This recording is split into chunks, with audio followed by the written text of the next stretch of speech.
My name is Al Myers, and I planted the seed, which is TEDxPeachtree, but without my very talented and dedicated planning team, the seed wouldn't have become what you're all seeing today here in person and also on the World Wide Web. So with my talented, dedicated planning team, please just stand up for a second so we can give them a round of applause.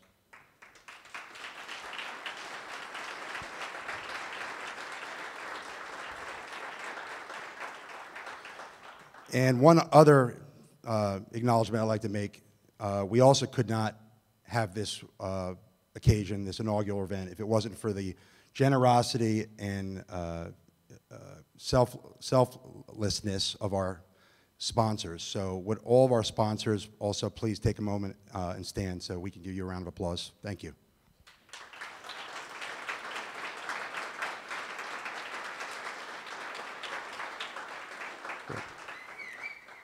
Well, one of the things that I've been honored and humbled to have been able to attend is the TED conference the last 2 years.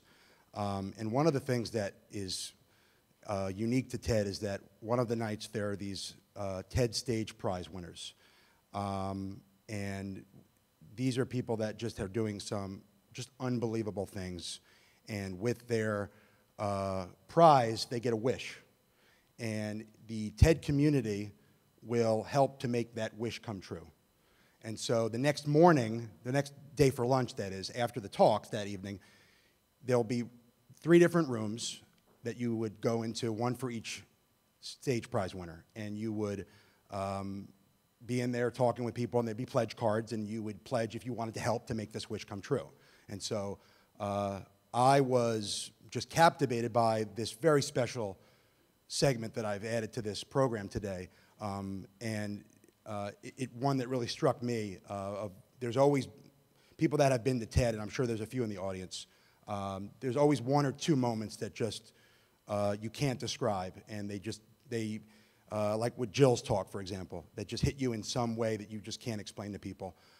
And there was one this year that I just absolutely had to do something about. And it really comes down to something that Picasso once said. He said, all children are born artists.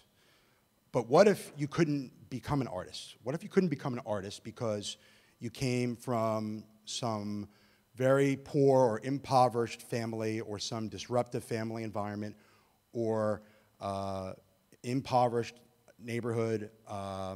You were spending your afternoons not doing typical after-school programs, but doing things, mischievous things that tend to happen when you don't have things to do. And with that, let me throw up this video and you'll get an understanding of what I'm talking about.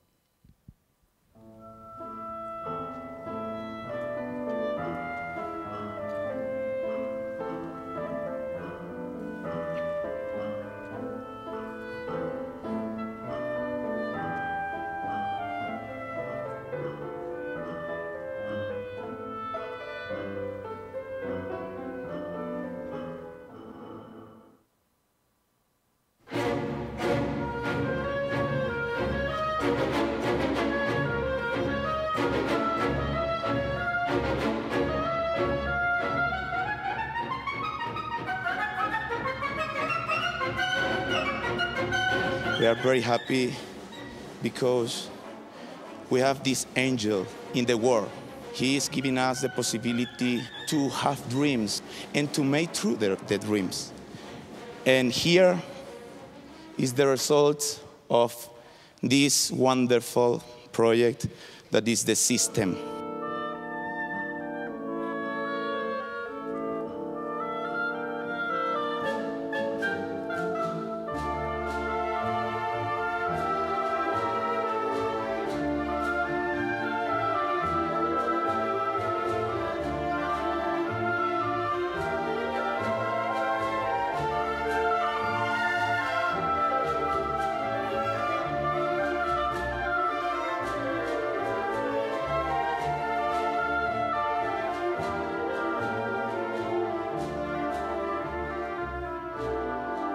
Hay 3 esferas fundamentales en las que el impacto del sistema se expresa.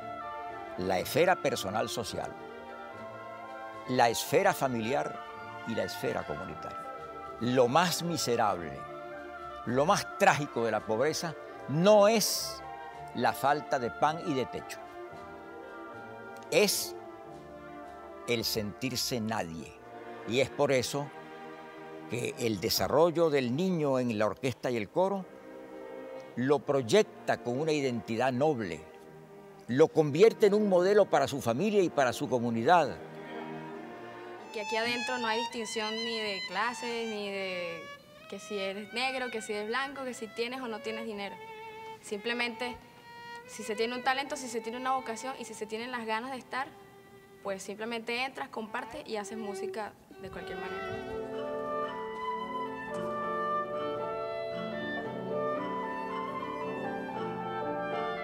I wish that you help to create and document a special training program for 50 gifted young musicians passionate about their art and social justice and dedicated to bringing el sistema to the United States and other countries.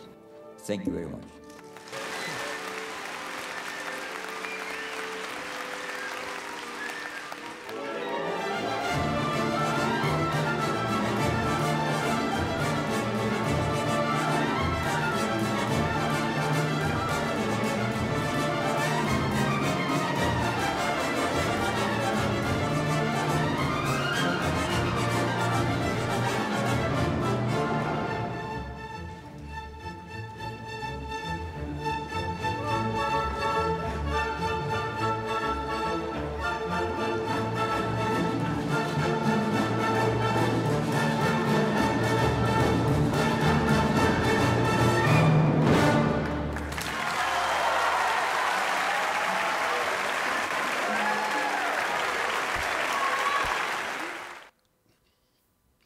It's my honor and my privilege to be able to introduce to you a 2005 graduate of the Atlanta Symphony's Talent Development Program and one of the 10 Abreu Fellows, but most importantly, an Atlanta native, Stanford Thompson.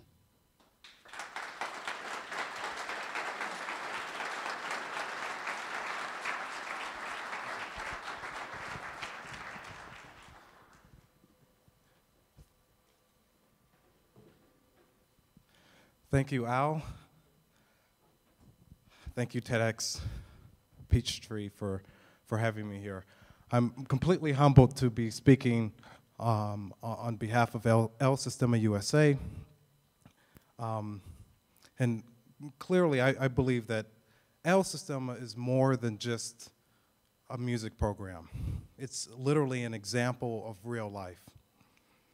To play or to sing together means to intimately coexist towards harmony, self-esteem, excellence, structure, and forging together the practical skills and values that are needed today and today's time.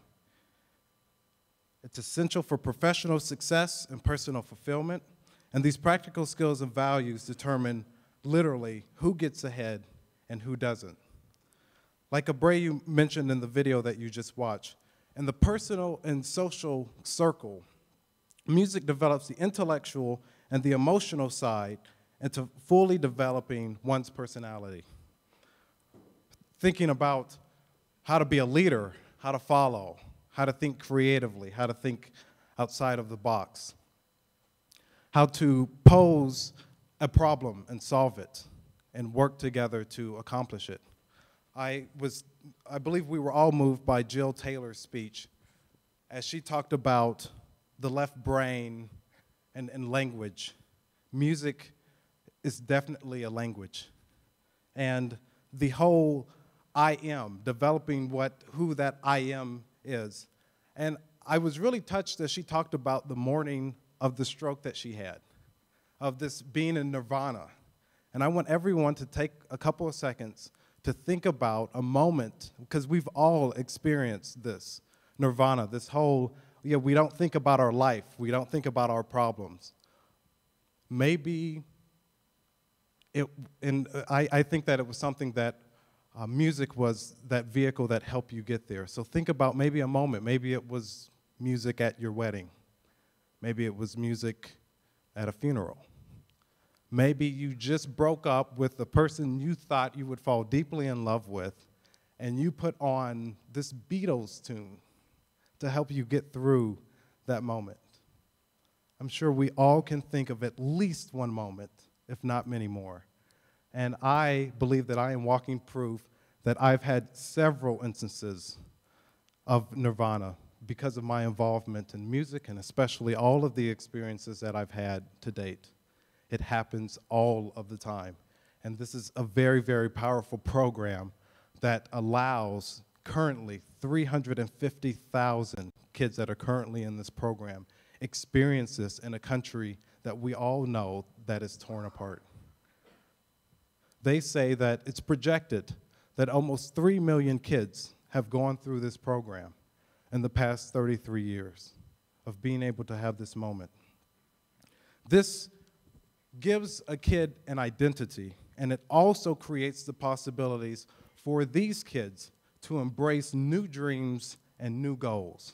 That's all in the personal and social circle. In the family circle, once these kids have the opportunity to be involved in this music program, they're always constantly trying to figure out how to make their craft as a musician or a vocalist or an instrumentalist, how to make that better.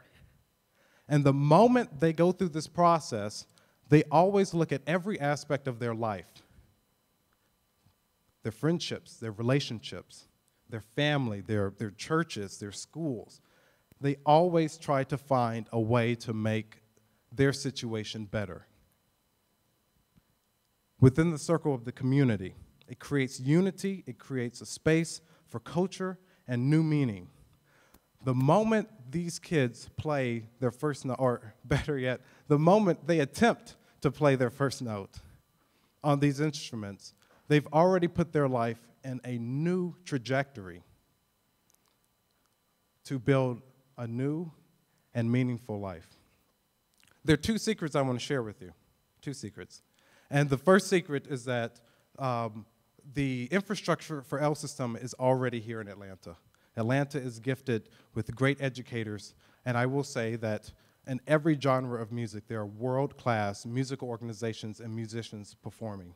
The second secret is that there is no such thing as a music disability. There are only music possibility within every child. I am joined in this vision with Reggie Abreu, Melanie Darby, one of my other fellows that's here with me from Boston, Dante Ramu, the entire El Sistema network, to identify the will within Atlanta to share and make music with the maximum number of kids. So I do want to ask, what if? Thank you.